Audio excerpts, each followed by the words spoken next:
Hi, this is Vaidyanathan. I head environmental sustainability for Godrej Industries Limited and associate companies. Right. So, how can businesses strike a balance between profit making and sustainable practices? Also, can you provide insights into successful corporate sustainability initiatives? So, I think the idea of profits being fundamentally opposed to sustainability, I don't think that idea exists anymore. Yes, in the last decade, there was a lot of talk about what is the cost of becoming sustainable and whether companies can afford to invest in order to go green or to become sustainable. The best indicator of this is any global index you take, like the Dow Jones Sustainability Index or the Morgan Stanley Capital Index, both of which measure the financial performance of sustainable companies versus companies who don't have strong ESG policies.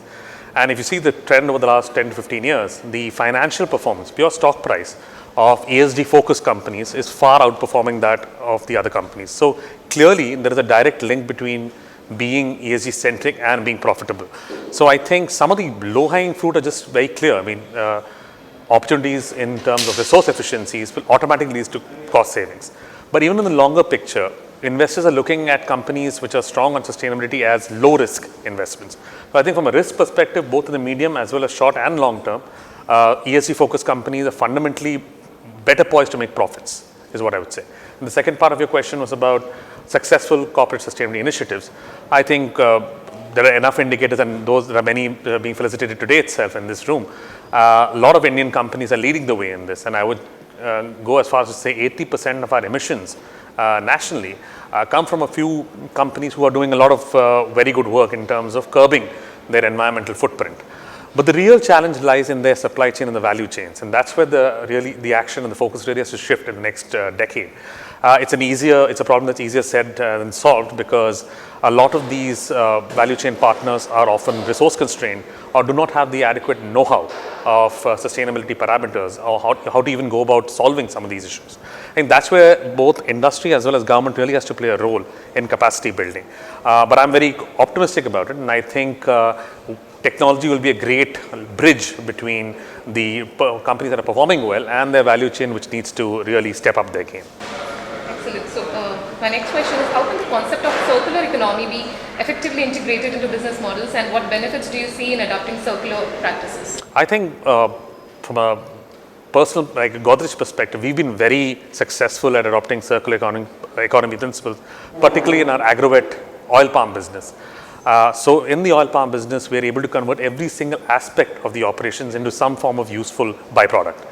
Just to give you an example, once the palm oil is extracted from the palm fruit, we're using the kernel either to create briquettes or to use as powder, to use as biomass in our boilers. Now the boilers then provide both thermal energy as well as electrical energy through cogeneration. And the ash from the biomass is then re-nutrified and given as fertilizer to the farmer growing the plantation. So it's a completely circular business. So this is a very good example, but in a sense, this was possible because the entire value chain was visible to us. I think that's where the real effort towards circularity really has to move forward, is that many companies are not aware of the companies that exist outside their ecosystem where they can leverage the circular economy. What I mean by this is they may be producing byproducts, but they don't have an idea of other industries in that space who may be willing off-takers of that byproduct. So I think there's a huge opportunity for a tech player to really get involved and create a platform of sorts, a marketplace. You can think of it as a Snapdeal or any kind of marketplace, but for circular economy. So a company can post saying this is the quantities and the different kind of byproducts that they're producing, and you can have another off-taker who's able to negotiate a price based on that platform. So that kind of ecosystem creation is really necessary to really push circular economy principles here in India. That was really insightful. So my last question to you is that how do you feel about winning the awards? Oh, it's fantastic to be recognized, especially by an organization as esteemed as Business World, because we see a lot of our peers in the room. So obviously it's a great recognition to be felicitated among your peers. It's also a vindication of that we are on the right path, that we're doing the right things. It's important for us to constantly check on the external world and what their view is of our operations. Many times we get very blinkered in the way we work, and we're very closed off in our operations. So it's good to step out and check in from time to time with the external world as to whether we're doing the right thing or whether we're on the right track. So it feels really good to be recognized for this.